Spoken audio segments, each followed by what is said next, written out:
රණුජි හංසනදී කියන පුංචි දුවක් ඔබට පේනවා ඇති මා පෙර කිව් ආකාරයටම ඔබ ගනින්න තද කළු වර්ණයෙන් ගැඹිලා තියෙනවා 1යි 2යි 3යි 4යි 5යි. ඔහුගේ ඇයගේ reading and writing ලිවීම සහ කියවීම ඇයත් 5න් 5ම අරන් තියෙනවා. ඒ වගේම ඇහුම් කන් දීම ඔබ හොඳට බලන්න ගනින්න 1යි 2යි 3යි 4යි 5යි 5න් 5ම අරන් තියෙනවා. ඉතින් මේ කිසිම එකක් ප්‍රමිතිගත සහතික මේවා කිසිම කෙනෙක්ට හොරට හදන්න බෑ. මේවා හොරට හදන්න බෑ හේතුව මධ්‍යස්ථානේ තියෙනවා. ඇයගේ මේ සියලුම දේවල් මේ මධ්‍යස්ථාන නම් කරලා තියෙනවා.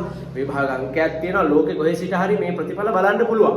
ඒ වගේම අපි බලමු ඇයගේ කතා කිරීම කොහොමද කේම්බ්‍රිජ් විශ්වවිද්‍යාලය මගින් දීලා තියෙන්නේ. 1යි 2යි 3යි 4යි 5යි 5න් 5ම අරන් දෙනවා. ඒ කියන්නේ 15ක් තියෙනවා. 15න් 15ම අරන් තියෙනවා. මේ තියෙන දරුවෝ අපිට පේනවා ඇති මේ ඒ දරුවෝ දෙන්න